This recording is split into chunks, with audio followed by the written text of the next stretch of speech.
A paz de Cristo, graças a Deus que você chegou. Hoje é a última lição desse trimestre, então eu quero aproveitar agora que você está aqui conosco, antes de dividir as salas. Nós vamos iniciar o novo trimestre, que é Ícones da Nova Aliança. Se você quiser adquirir a revista agora, revista de aluno R$10, revista de professor R$14. Então você pode levantar a sua mão e chega um obreiro até você. Você pode adquirir já a nova revista, que começa na próxima quarta-feira. Hoje ainda vamos estudar a lição de número 12 e 13. Hoje é a última quarta-feira do mês, então nós vamos fazer um resumo das duas lições, lição 12 e 13. Então, se você quiser, dê um sinal e vai chegar um obreiro até você.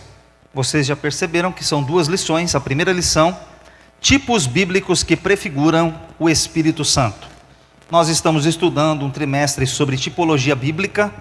Estudamos diversas lições falando sobre os tipos da antiga aliança, muitos deles apontando para Cristo. Hoje falaremos sobre alguns tipos apontando para o Espírito Santo. Também, na segunda parte da aula, falaremos sobre as moradas divinas de tendas a reinos celestiais. Então, na sua revista de número 12, você tem o texto bíblico básico que está em João, capítulo 14, versículos 16 a 18 e o versículo 26. Depois o texto de João, capítulo 16, versículos 13 a 15. Diz assim a palavra de Deus: E eu rogarei ao Pai, e Ele vos dará outro Consolador, para que fique convosco para sempre, o Espírito da verdade, que o mundo não pode receber, porque não o vê, nem o conhece, mas vós o conheceis, porque habita convosco e estará em vós. Não vos deixarei órfãos, voltarei para vós. Mas aquele Consolador, o Espírito Santo, que o Pai enviará no meu nome, vos ensinará todas as coisas e vos fará lembrar de tudo quanto vos tenho dito. João 16, versículos 13 a 15. Mas, quando vier aquele Espírito da verdade, ele vos guiará em toda a verdade, porque não falará de si mesmo, mas dirá tudo o que tiver ouvido e vos anunciará o que há de vir. Ele me glorificará, porque há de receber do que é meu e vô-lo há de anunciar. Tudo quanto o Pai tem é meu, por isso vos disse que há de receber do que é meu e vô-lo há de anunciar. Então, leiam comigo agora o texto áureo da nossa lição de número 12, bem rápido, junto comigo, 1, 2, 3. Andai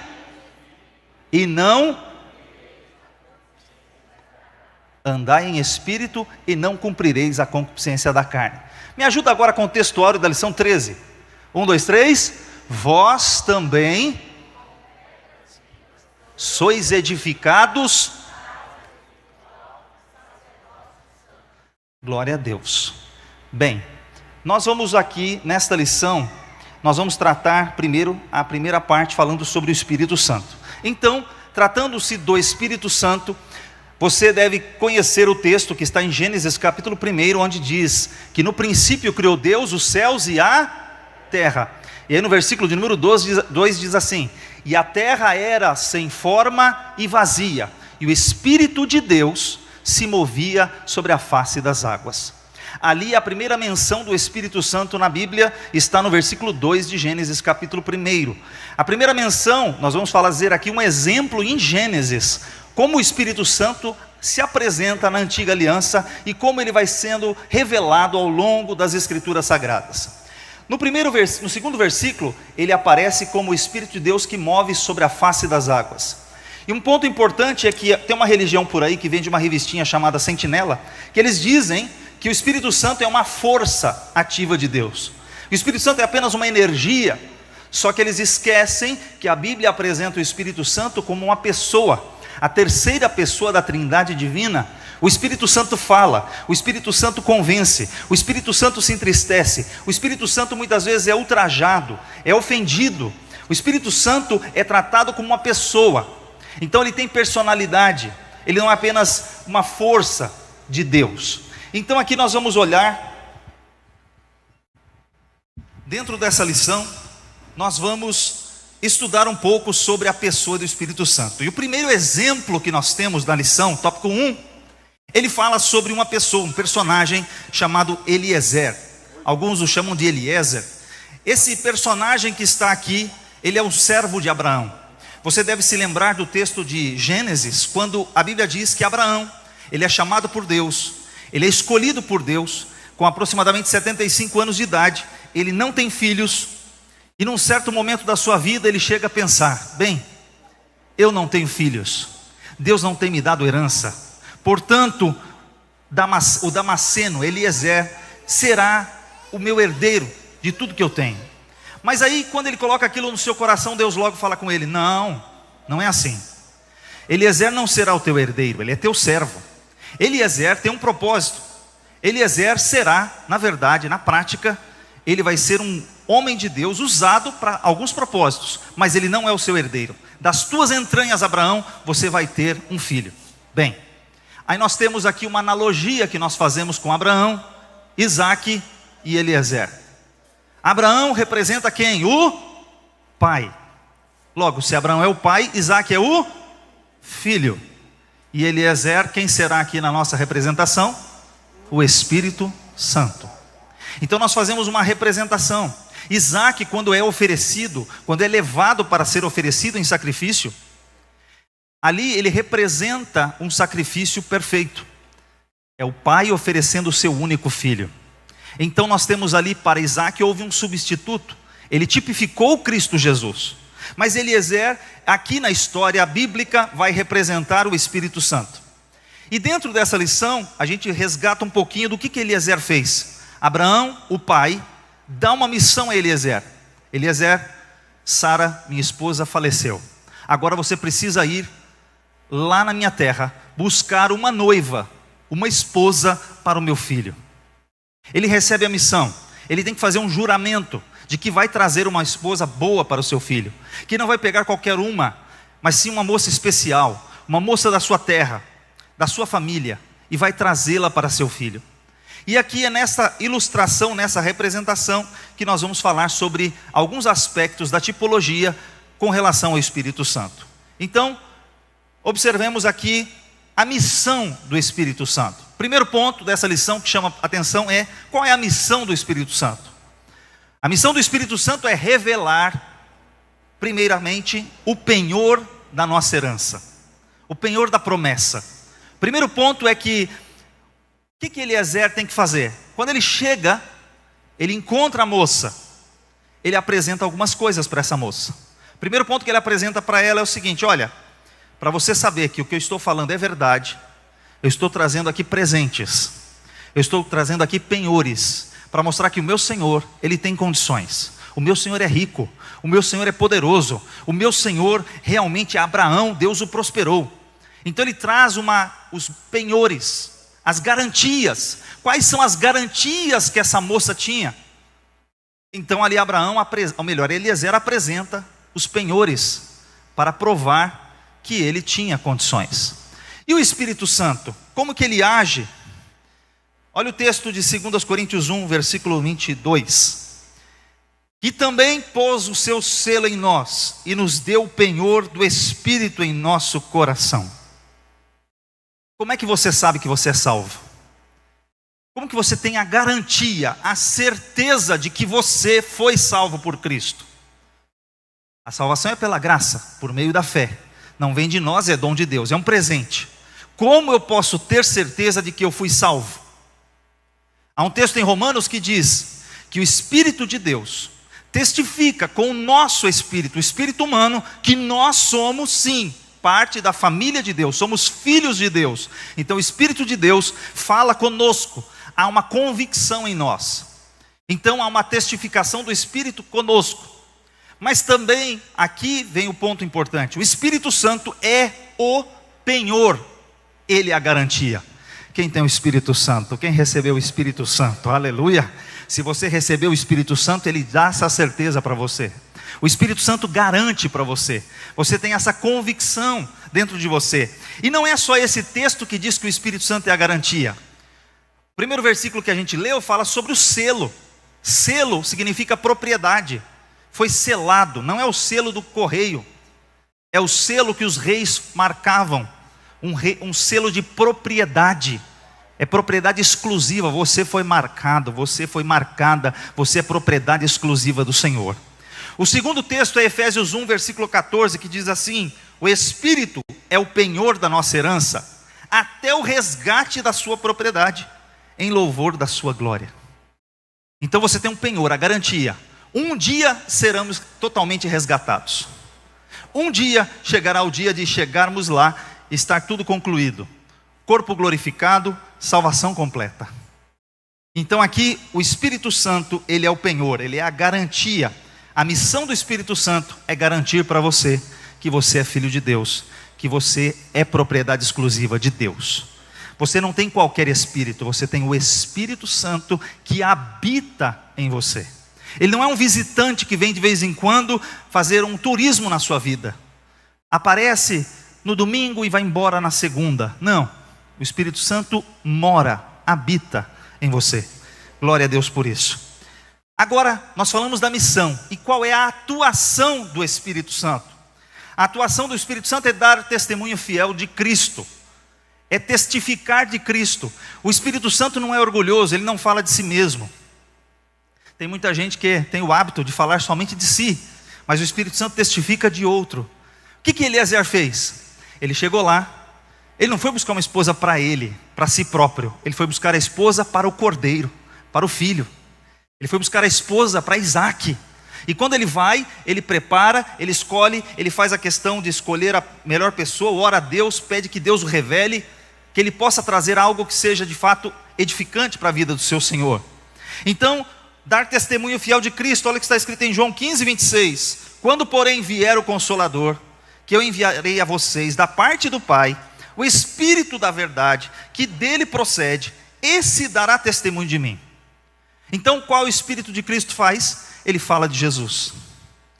E João diz para a gente provar os Espíritos, porque tem Espírito que não fala de Jesus, tem Espírito que afasta você de Cristo, tem Espírito que fala contra Jesus. Se tem algum Espírito que está falando contra Jesus, que não dá o testemunho fiel de quem é Cristo, esse é o Espírito do anticristo. Dizia o João, se vem um Espírito que diz que Jesus não veio em carne, que Jesus não estava, não morreu, não veio, que inventa certas coisas, que não crê na pessoa de Cristo, esse Espírito é o Espírito do anticristo. E lá em Timóteo também está escrito que nos últimos tempos haveriam pessoas que dariam ouvidos a espíritos enganadores e a doutrinas de demônios. Então, se tem alguém que te afasta de Jesus, com certeza esse é o espírito do anticristo, é espírito de demônio, não é o espírito de Deus, porque o espírito de Deus te traz para perto de Jesus. O espírito de Deus te aproxima de Cristo Jesus, ele testifica de Jesus. Então, agora vamos falar sobre a prontidão do Espírito Santo. Nós falamos da missão, nós falamos agora da atuação e vamos falar agora da prontidão. Prontidão fala de algo que é rápido, alguém que é pronto, alguém que está sempre ali para resolver as coisas muito rapidamente. Aqui nós estamos falando sobre a prontidão. O que Eliezer fez? Chegando na casa de Betuel, da família, naquela família onde ele foi, eles têm uma situação, eles querem segurar a moça, não querem deixar ela embora. Não, minha filha, fica mais 10 dias conosco, depois você vai com esse homem. Mas aí o Eliezer disse assim, não me detenham, eu preciso ir logo, o meu Senhor me deu uma missão, eu já encontrei a moça, já provei, já dei as garantias, eu preciso voltar, mas eu não posso voltar sozinho, eu preciso levar a moça. Aí eles disseram, então fala com ela, vê o que ela diz, qual é a reação da moça. Aí Eliezer fala com a moça e a moça fala, estou pronta. Então, olha que coisa linda, Rebeca vem e quando ela está chegando próximo, ela vê Isaac, ela pergunta, quem que é ele? Aí, logo, Eliezer diz, aquele é o meu senhor Isaac. Então, olha só, quando a trombeta soar, a igreja vai subir num abrir e fechar de olhos, prontamente. A igreja subirá num abrir e fechar de olhos. A igreja está pronta. E uma coisa importante é isso aqui: o Espírito Santo que conduz para a jornada de fé. A igreja está caminhando, guiada pelo Espírito Santo. Diz o texto de Hebreus 3, versículos 7 e 8. Por isso, como diz o Espírito Santo, hoje, que dia? Hoje, se ouvires a sua voz, não endureçam o coração como foi na rebelião, na tentação no deserto. A mensagem de Deus é hoje, não é amanhã, não é depois de amanhã. Então, se você ouvir a mensagem hoje, toma a decisão hoje. Faça o que Deus falou para você fazer hoje. Às vezes a gente acha que esse texto é atribuído apenas para pecadores, para quem precisa aceitar a Jesus ou voltar para Cristo no dia de hoje. Só que a gente esquece que esse texto foi escrito para crente, foi escrito para uma igreja.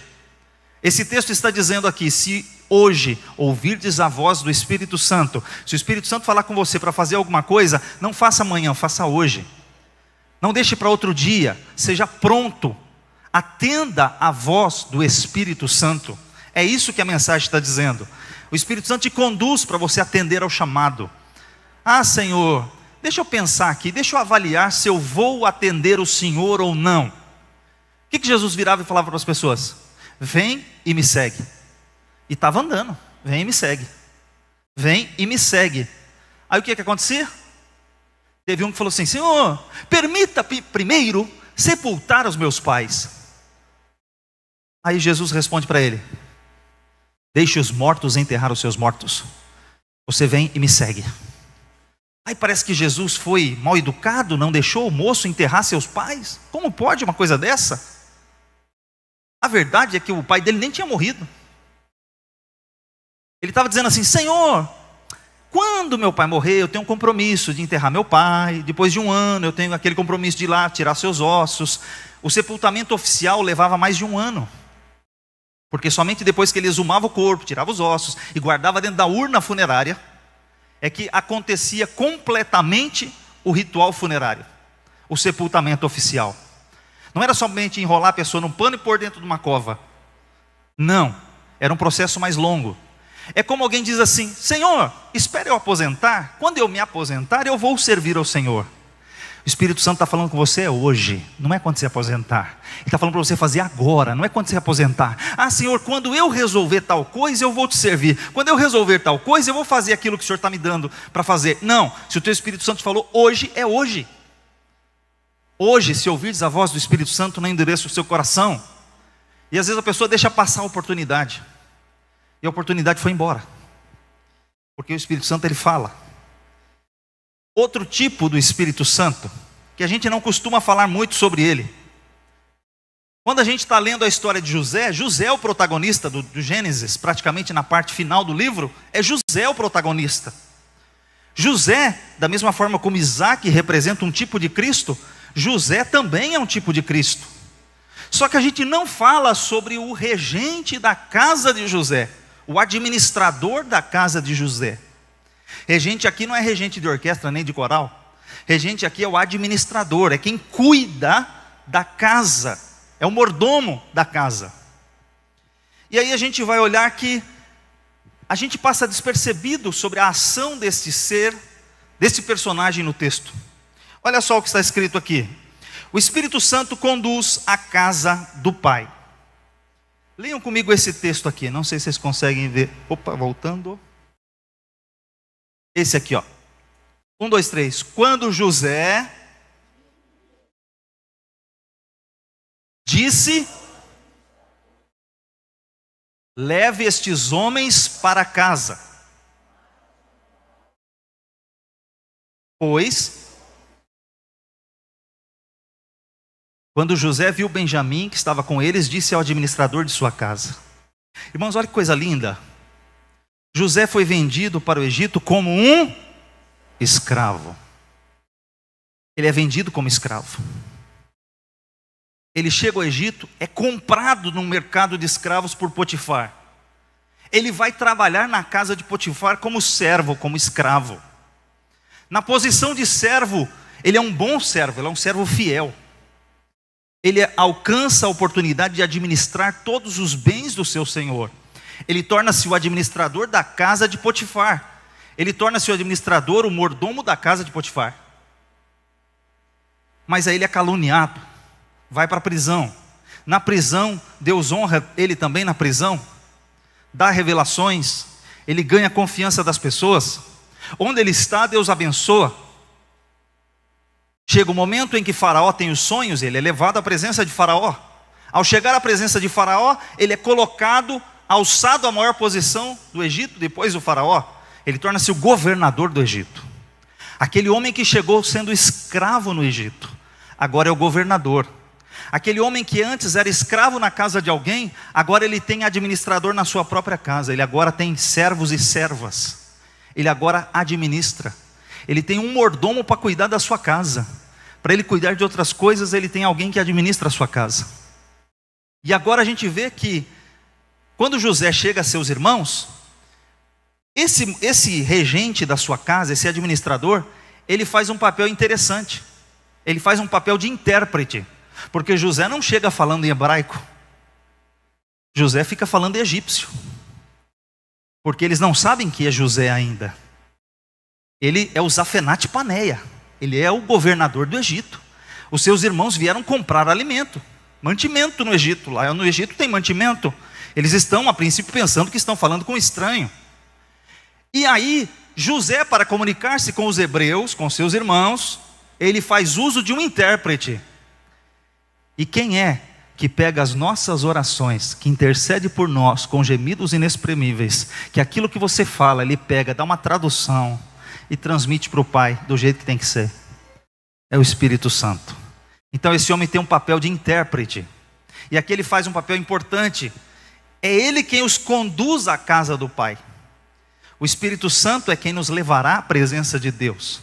É o Espírito Santo quem nos levará, quem nos conduz à presença de Deus. Então aqui nós temos mais uma analogia. E de novo, voltando ao texto de João 16, versículo 13. Porém, quando vier o Espírito da verdade, ele os guiará em toda a verdade. Ele não falará de si mesmo, mas dirá tudo o que ouvir e anunciará a vocês as coisas que estão para acontecer. Então o que o Espírito Santo faz? Ele guia, ele conduz, ele nos leva à presença de Deus. Ele nos guia em toda a verdade. Mas tem mais uma coisa que o Espírito Santo faz. Ele também consola. Ele é o consolador. Eu rogarei ao Pai, e Ele enviará outro consolador, o Espírito da verdade. Então, o Espírito Santo também consola e traz paz ao coração. Olha o que está escrito em Gênesis 43, versículo 23. O administrador disse: que a paz esteja com vocês, não tenham medo. O seu Deus e o Deus do pai de vocês colocou esse tesouro nos sacos de cereal. Eu recebi o dinheiro que vocês trouxeram, então trouxe Simeão para fora. Olha outra coisa interessante. Até poucos dias a gente não percebia que esse administrador estava lá no texto. Ele não só leva a casa do pai, ele também tranquiliza o coração. Ele não só tranquiliza o coração, como ele também interpreta. E aí ele diz assim para essas pessoas: eles foram na primeira vez, compraram o alimento e voltaram. José mandou botar o dinheiro de volta dentro dos sacos de mantimento. E eles voltam com o dinheiro. Tempos depois, Jacó libera eles para voltarem ao Egito comprar mais mantimento. Quando eles chegaram em Canaã, eles viram que o dinheiro estava lá dentro. E eles temeram. E aí eles voltam comprar mantimento. Quando eles chegam lá, eles já se adiantam. Olha, a gente chegou e o dinheiro que a gente pagou estava dentro dos sacos. Então a gente está trazendo de volta. E estamos trazendo mais dinheiro para comprar mais alimento. Nós somos pessoas honestas. A resposta do administrador: que a paz esteja com vocês. Não tenham medo. O seu Deus e o Deus do pai de vocês, de Jacó, colocou o tesouro no saco de vocês. Quem colocou esse dinheiro lá não fomos nós, foi Deus. Vou resumir. Ele disse o seguinte: fica tranquilo. Ele disse aqui, ó: eu recebi o dinheiro de vocês, trouxeram. Ele está dizendo assim: o preço já foi pago. O preço já foi pago. O Espírito Santo é quem fala para você. Quando o diabo quer acusar você, ele diz assim: o preço já foi pago. O preço já foi pago. Jesus já morreu no seu lugar. O preço já foi pago. Você não é salvo por seus méritos, você é salvo pela graça. O preço já foi pago. É o Espírito Santo quem testifica aqui dentro que você já foi salvo, remido no sangue do Cordeiro. E o Espírito Santo, ele está confortando. Ele continua. E aí ele diz lá em João 14, 16 e 17: eu pedirei ao Pai, Ele lhes dará outro Consolador, a fim de que esteja com vocês para sempre. É o Espírito da verdade, que o mundo não pode receber, porque não vê nem o conhece. Vocês o conhecem, porque Ele habita com vocês e estará em vocês. O Espírito Santo não somente visita, mas Ele também mora. Então Ele mora em nós. Há um outro ponto importante que Jesus está dizendo aqui: eu pedirei ao Pai e Ele dará outro Consolador. Eu vou dar uma dica para vocês que eu aprendi uma vez, e às vezes a gente não repara. Todas as orações nós fazemos, Jesus ensinou: vocês devem orar ao Pai em meu nome. A gente pede ao Pai em nome de Jesus.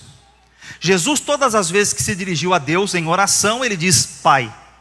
Uma única vez Jesus não diz Pai, Ele diz assim: Deus meu, por que me desamparaste? Citando o Salmo. Nessa ocasião que Ele não diz Pai, Ele está citando o Salmo e está com todos os nossos pecados sobre Ele.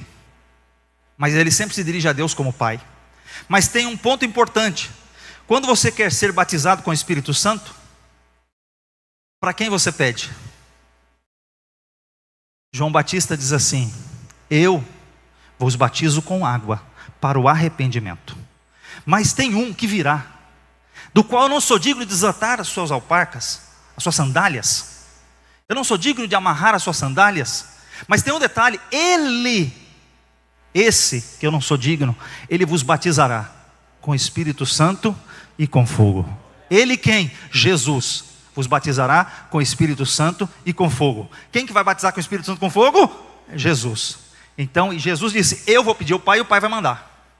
Então, quando você quer se batizar com o Espírito Santo, tem uma senha, hashtag, pega o código, amém? Você pede para Jesus, e Jesus batiza. Jesus batiza com o Espírito Santo. Jesus me batiza com o Espírito Santo. Jesus me enche com o Espírito Santo. Jesus, Ele roga ao Pai e Ele manda o Espírito Santo. Então você pede para Jesus. Ah, mas se eu pedir ao Pai, está errado? Você não sabia até hoje. O Espírito Santo vai lá e converte, a traduz, e vai chegar no céu e você vai ser batizado do mesmo jeito. Glória a Deus por isso. Mas como você veio na escola da palavra, agora você vai trocar a senha, você já vai pedir direto, sem interpretação, você já vai ter canal aberto, amém? Glória a Deus por isso. Então já pede direto. O que mais que o Espírito Santo faz? Primeiro, Ele convence. Do quê? Do pecado. O que mais? Da justiça. O que mais? Do juízo.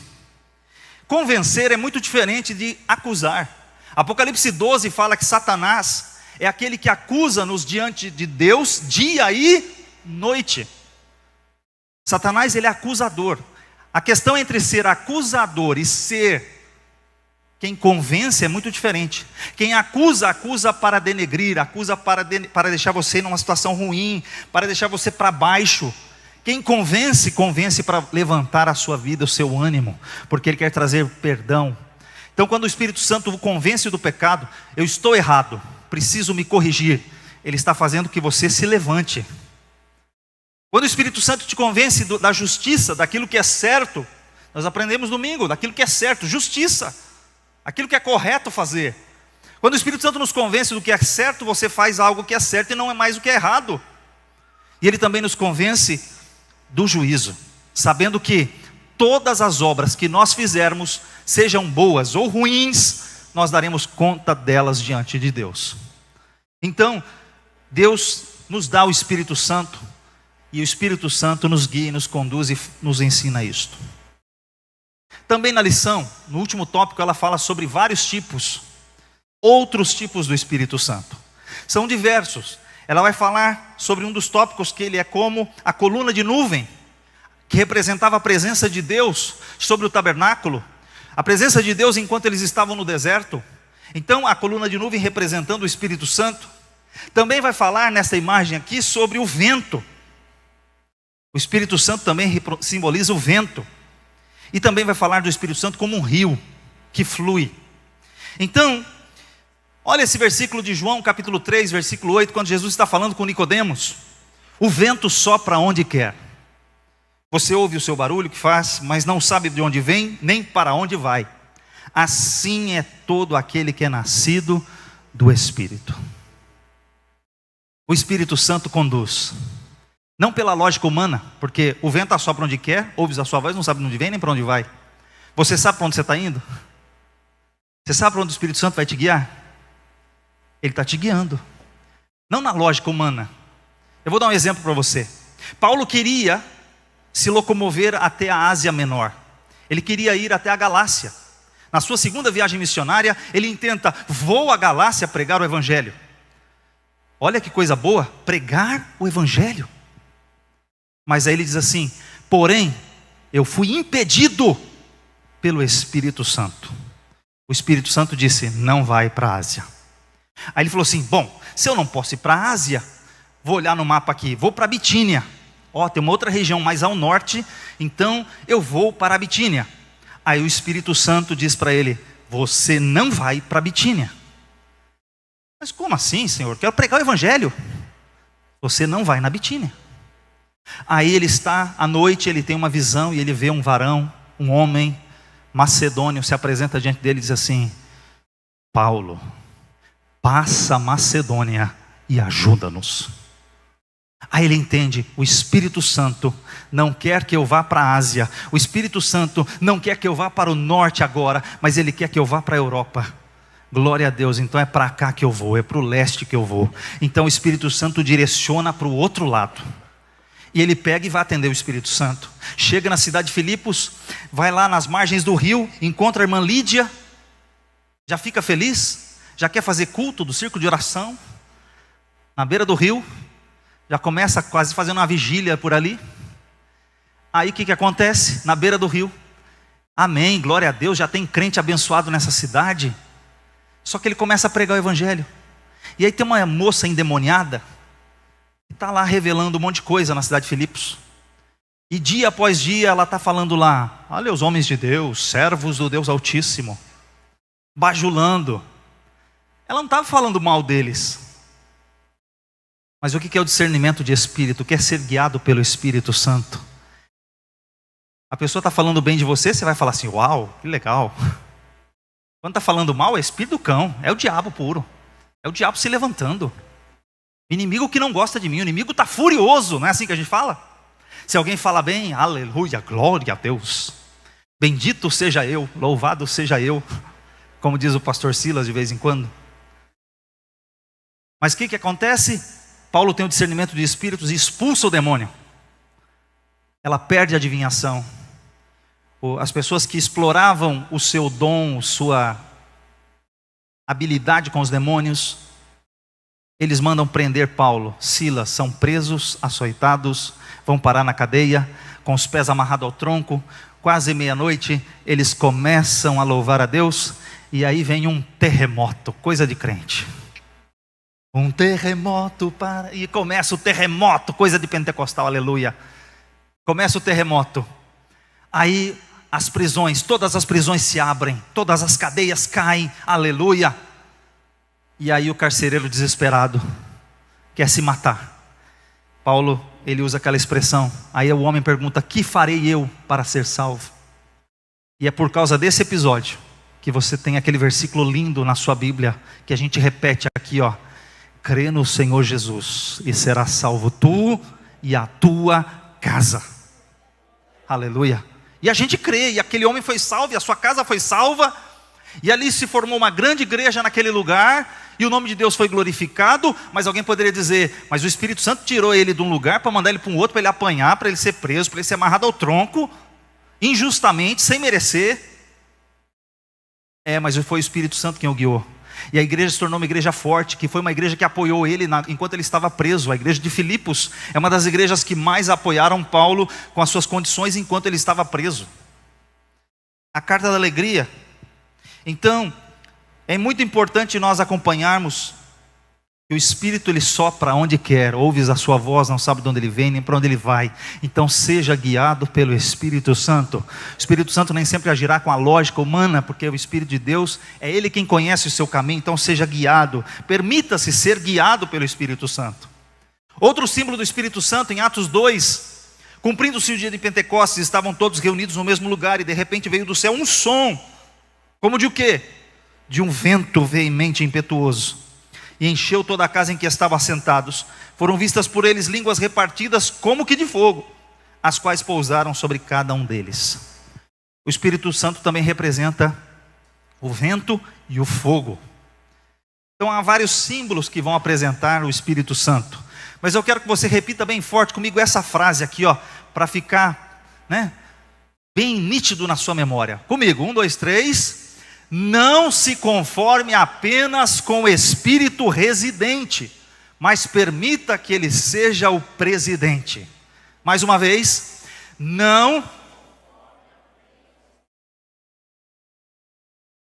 mas permita que ele seja o... Qual que é essa questão? Tem gente que convida ele para: Senhor, entra na minha casa, entra na minha vida, e fica por aí. Tem um quartinho para o senhor aqui, tá? Nesse quartinho o senhor faz o que o senhor quiser nesse quartinho, só aqui. A casa inteira, o resto quem manda sou eu. O senhor pode morar na minha casa, mas não fica dando muito palpite não. O senhor entra, fica de boa, aqui fica tal coisa, aqui fica tal coisa, mas não mexe muito nas coisas não, tá? Deixa tudo aí do jeito que está. O senhor é só um convidado. Espera aí. Tem gente que faz isso com Deus, com o Espírito Santo, com Jesus. Ele pode entrar e ficar por ali só de visitante. Só que tem gente que permite que ele seja de fato o presidente, quem vai mandar na sua vida, quem vai colocar as coisas no lugar, quem vai ajustar aquilo que precisa ser ajustado. Então não permita que o Espírito Santo seja apenas residente. O Espírito Santo mora em mim e tal, mas ele não manda muito, ele não me conduz muito. Espera aí, o fruto do Espírito é amor, gozo, paz, longanimidade, benignidade, fé, temperança. E aí o Espírito Santo vai mudando. Aquilo que a gente não tem, ele vai agindo, vai produzindo o fruto, o caráter, vai moldando a nossa vida. Lição de número 13.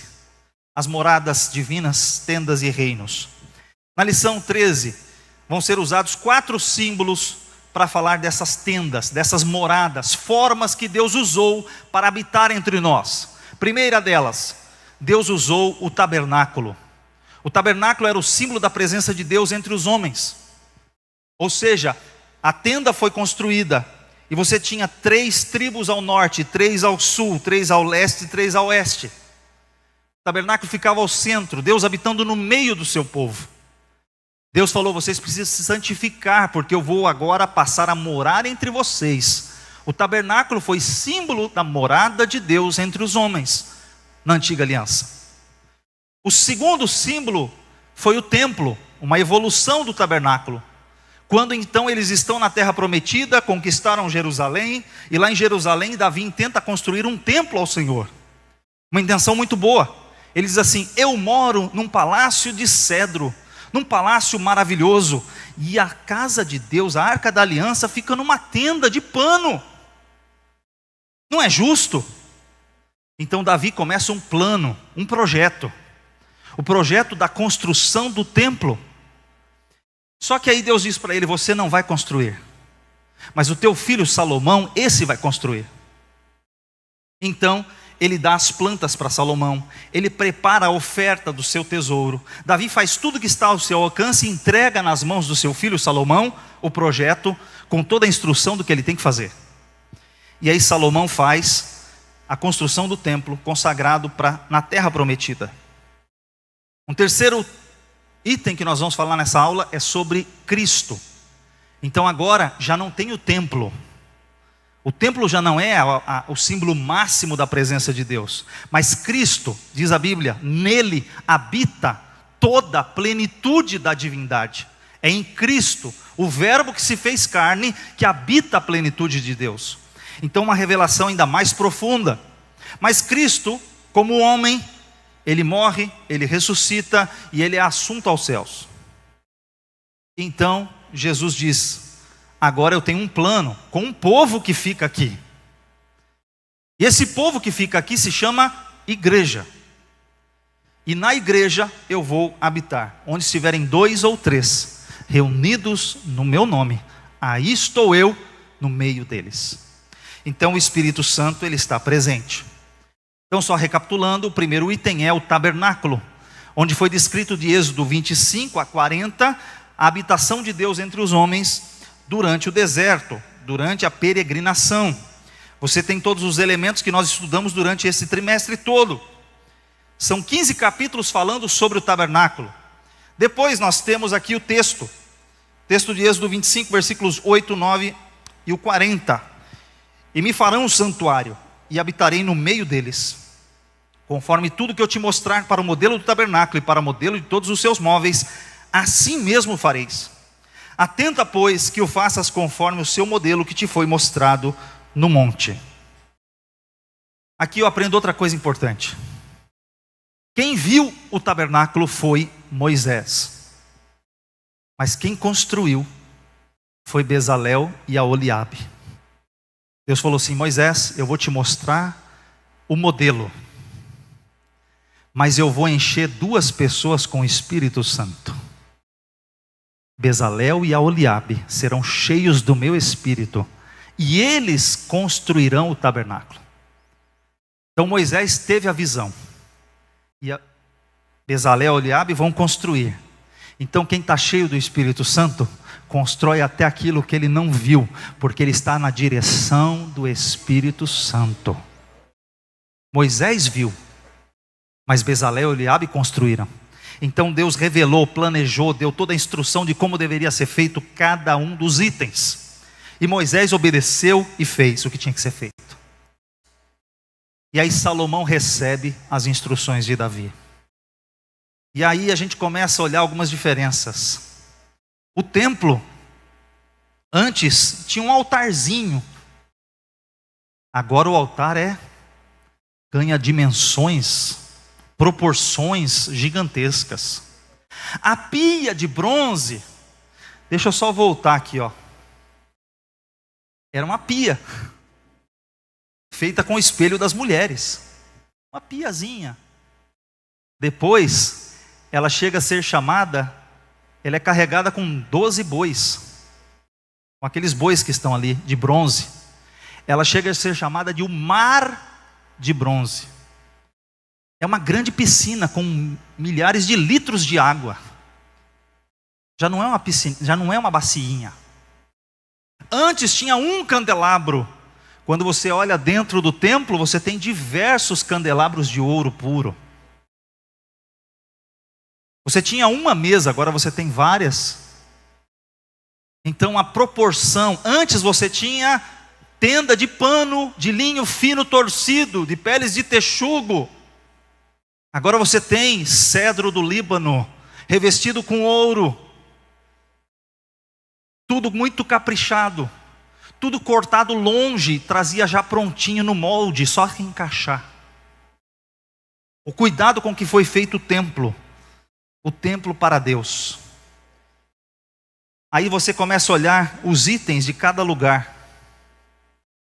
Eu vou só chamar sua atenção para esse último aqui, ó. Casa do Tesouro, número 12. A gente aprende que tem que trazer o dízimo aonde?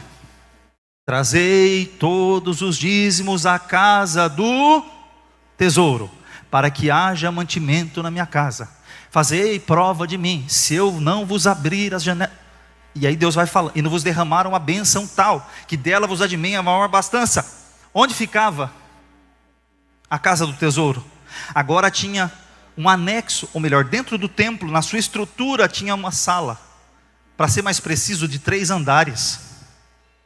Onde tinha não apenas cereais. Está cheio de gente bobo na internet falando que só dízimo era só cereal.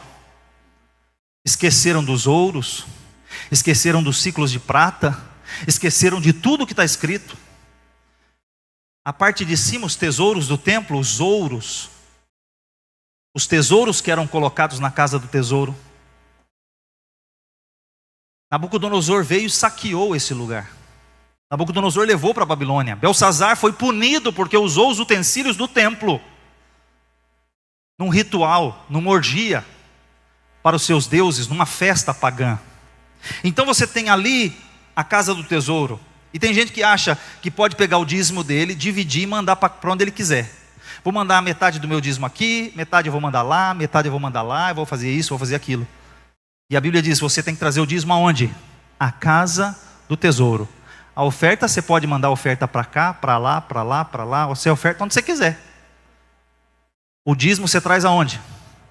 Na casa do tesouro. Você não tem autoridade para administrar o seu dízimo. Tem gente que fala assim, peguei meu dízimo, 10%, tantos por cento do meu dízimo eu mandei para o orfanato, tantos por cento eu mandei para o missionário A, tantos por cento eu mandei para o missionário B, eu ajudei a igreja A, ajudei o meu vizinho, ajudei meu parente, paguei a conta de luz desse aqui. Quem disse que é para você administrar o dízimo? A ordem de Deus é traga a casa do tesouro, para que haja mandamento aonde? Na minha casa. E tem gente enganado, achando que mudou, tudo mudou. Tudo mudou, mudou aonde? Os símbolos mudam, mas a instrução é a mesma. E aqui era para ser chamada também de casa de oração. E olha o que está escrito em 1 Crônicas 29:1. Disse mais o rei e toda a congregação a Salomão, meu filho. Ou melhor, disse mais o rei Davi a toda a congregação: Salomão, meu filho, o único a quem Deus escolheu, é ainda moço e tenro, e esta obra é grande, porque não é palácio para homens, senão para o Senhor Deus. 1 Crônicas 29:1. Agora olha o que está escrito em 2 Crônicas 7, 11 e 12. Esse versículo é maravilhoso. Assim Salomão acabou a casa do Senhor, a casa do rei, e tudo quanto Salomão intentou fazer na casa do Senhor e na sua casa prosperamente efetuou. E o Senhor apareceu de noite a Salomão e disse-lhe: ouvi a tua oração, escolhi para mim este lugar para a casa de sacrifício. Então Deus disse: eu escolhi esse lugar. Se eu fechar os céus e não houver chuva, ou se ordenar aos gafanhotos que consumam a terra, ou se enviar peste entre o meu povo, e se o meu povo, que se chama pelo meu nome, se humilhar e orar, e buscar a minha face, e se converter dos seus maus caminhos, então eu ouvirei dos céus, e perdoarei os seus pecados, e sararei a sua terra. Olha o 15, agora estão abertos os meus olhos, e atentos os meus ouvidos à oração deste lugar. Tanto é que Daniel, quando estava na Babilônia, todos os dias, 3 vezes ao dia, ele abria a janela e orava, virado para Jerusalém, porque está escrito: se o meu povo que se chama pelo meu nome orar, se humilhar, orar, buscar. E aí ele vai e faz isso todas as vezes. E Deus ouve a oração de Daniel. E Deus o chama de homem muito amado. Mas o terceiro exemplo, esse sem sombra de dúvidas, é o exemplo máximo. Porque é o verbo que se fez carne e habitou entre nós. O maior exemplo da habitação de Deus, olha o que está escrito. João 1,14. E o verbo se fez carne e habitou entre nós. Palavra grega tabernaculou, fez morada provisória entre nós. Vimos a sua glória, como a glória do unigênito do Pai, cheio de graça e de verdade. E aí, o hino cristológico de Filipenses 2, 5 ao 11. De sorte que haja em vós o mesmo sentimento que também houve em Cristo Jesus, que sendo em forma de Deus, não teve por usurpação ser igual a Deus, mas aniquilou-se a si mesmo, tomando a forma de homem, fazendo semelhante aos homens. Achado na forma de homem, humilhou-se a si mesmo, sendo obediente até a morte, e morte de cruz. E aí vem a parte bonita: pelo que Deus o exaltou soberanamente e lhe deu um nome que é sobre todo nome, para que ao nome de Jesus se dobre todo o joelho dos que estão nos céus, na terra e debaixo da terra, e toda língua confesse que Jesus Cristo é o quê? Senhor, para a glória de Deus Pai. Jesus é a expressa imagem da sua glória. Jesus é a glória de Deus, é a plenitude de Deus está revelada em Cristo. Só que Jesus passou aqui 33 anos e meio. E aí ele formou um grupo de pessoas. E esse grupo de pessoas, ele disse assim lá em Mateus 16: edificarei a minha igreja, e as portas do inferno não prevalecerão contra ela. A igreja foi edificada por quem? Por Jesus. Só que ele começou dizendo: tu és Pedro sobre esta pedra. E aí eu trouxe uma curiosidade para vocês, só para esclarecer mesmo. Atos 4, 10 a 12. Pedro pregando. Quando ele cura, ele e João se deparam com o paralítico, eles são interrogados. E aí ele começa a sua pregação: seja conhecido de vós todos, todo o povo de Israel, que em nome de Jesus Cristo, o Nazareno, aquele a quem vós crucificastes e a quem Deus ressuscitou dos mortos, em nome deste é que esta estação diante de vós. Ele é a pedra que foi rejeitada por vós, os edificadores, a qual foi posta por cabeça de esquina, e em nenhum outro há salvação, porque também debaixo do céu nenhum outro nome há dado entre os homens, pelo qual devamos ser salvos. Repita comigo que está em vermelho aqui: ele é a... Quem é a pedra? Jesus. Alguém fica dizendo que tu és Pedro e sobre esta pedra edificarei a minha igreja. Andaram construindo igreja em cima de Pedro, um homem falho, um homem cheio de pecado, um homem inconstante muitas vezes, mas que foi regenerado e foi salvo por Cristo e foi escolhido por Jesus. Mas o próprio Pedro diz que ele não é a pedra. Pedro não disse eu sou a pedra, ele disse ele, Cristo é a pedra. E aí ele diz sim em Atos dos Apóstolos, quando Lucas escreveu. Mas lá em 1 Pedro ele diz o seguinte: e chegando vós para ele quem? Jesus, a pedra viva, reprovada na verdade pelos homens, mas para Deus eleita e preciosa. Vós também como pedras vivas, sois edificados casa espiritual, sacerdócio santo, para oferecer sacrifícios espirituais agradáveis a Deus por Cristo, por Jesus Cristo. E só para esclarecer mais ainda, repita comigo: Petra, Petrus e Litos. São coisas diferentes, mas tudo são pedras. Petros, fragmento de pedra, a pedra menor. Petra, a rocha. E Litos, pedrinhas. Todos esses textos falam sobre pedra, Petra. Vamos lá. Lá em cima é a Petra, Monte Hermon. Sobre esta pedra, a rocha, é a rocha. Aqui embaixo nessa barreira, você vê várias pedrinhas que constroem essa barreira. Aqui embaixo você tem Petros, fragmentos de pedra, pedrinhas que foram retiradas da rocha. Cristo é a rocha, Ele é o cabeça, você é só uma pedrinha. Ele é a rocha, você é uma pedrinha. E aí, para não deixar dúvida, como tinha uma confusão de Pedro, Petra, Petros, chega de confusão. Pedro, quando escreve, ele usa litos, que é essas pedras aqui, ó, menores.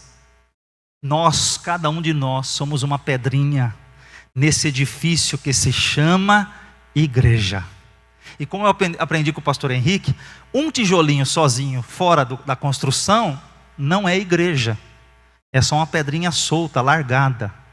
Para você ser igreja, Jesus disse: edificarei a minha igreja. Só faz sentido quando ela está unida, construída, conectada. Pedrinha solta é só pedrinha. Pedrinha unida é igreja. Igreja é comunidade. Então não tem esse negócio. Agora deixa eu te mostrar uma coisa mais linda ainda. Para não ficar dúvida, Jesus é a pedra angular. O que é a pedra angular? Vamos comigo. Está vendo essa pedrinha do meio que está aqui? Essa pedrinha trava todas as outras. Jesus é o cabeça. É a principal pedra, a pedra da esquina. Aqui eles usaram uma pedra na esquina, como se fosse uma cruz, como está lá. É quem dá a sustentação, é quem dá a liga, é quem mantém todos unidos. Você só está aqui hoje por causa de Jesus. Você não está aqui por causa do pastor, por causa da pastora, por causa do líder A, do líder B. Você está aqui por causa de Jesus. Você está aqui unido porque Ele é a pedra angular. É Ele quem te une, quem faz você estar conectado. Se tirar Jesus, se tirar a pedra angular, aquilo tudo cai. É uma coisa linda que se faz na arquitetura romana. Se você tirasse a pedra, ali não tem cimento segurando aquilo, não tem ferro segurando aquilo. Se você tirar a pedra angular, todas as outras desmontam, elas não param em pé. Se você tirar Jesus da igreja, não tem igreja. Ele é a cabeça, nós somos o corpo de Cristo. E aí, a pedra que os edificadores rejeitaram tornou-se a principal de esquina, edificado sobre o fundamento dos apóstolos e dos profetas, do qual Jesus Cristo é o principal. E a gente é o quê?